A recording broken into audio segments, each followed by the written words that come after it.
lupa pola, lupa pin, lupa password pada Zenfone Max seri, ya terpaksa harus di hard reset. Simak terus video ini.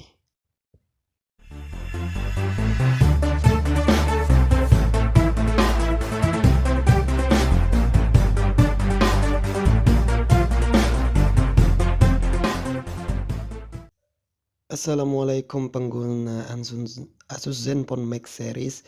Bagi layarnya terkunci, terpaksa harus kita hard reset.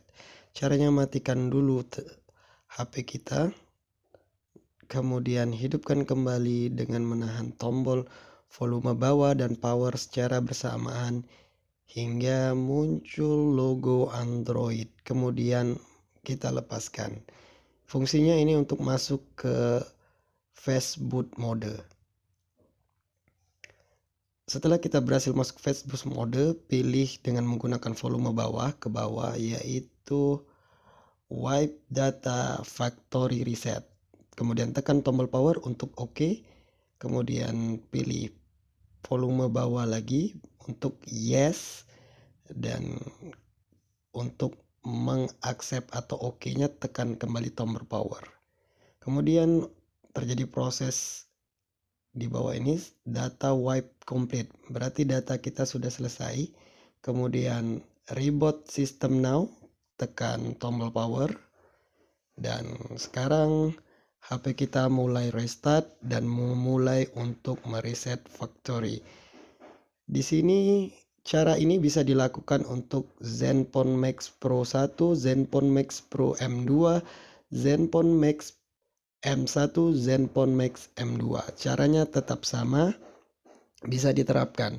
Ini kalau terjadi kepada HP kamu tiba-tiba nggak bisa lupa pola, lupa password, nah terpaksa menggunakan cara ini. Akan tetapi yang harus disayangkan adalah data kamu di internal akan hilang semua.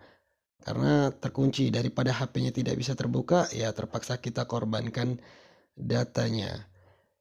Nah, proses ini cukup memakan waktu sekitar 10 menitan. Dan kita tunggu saja sampai prosesnya selesai. Jangan diotak-atik, jangan di reset, jangan di power off. Kalau bisa baterainya juga harus di atas 50% agar tidak mati mendadak. Karena kalau terjadi sesuatu maka kita tidak tahu apa yang akan terjadi. Bisa jadi lebih fatal dari sebelumnya. Oke. Loadingnya terus berlanjut hingga sampai ke masuk ke layar seperti kita pada saat beli HP ini pertama kali. Ya, layar startupnya setting ulang karena kita sudah factory reset kembali ke pengaturan awal. Dan apabila sudah selesai maka layar akan muncul dan akan muncul pemberitahuannya dan masuk ke layar seperti ini. Ini layar awal dan semoga video ini bermanfaat. Terima kasih.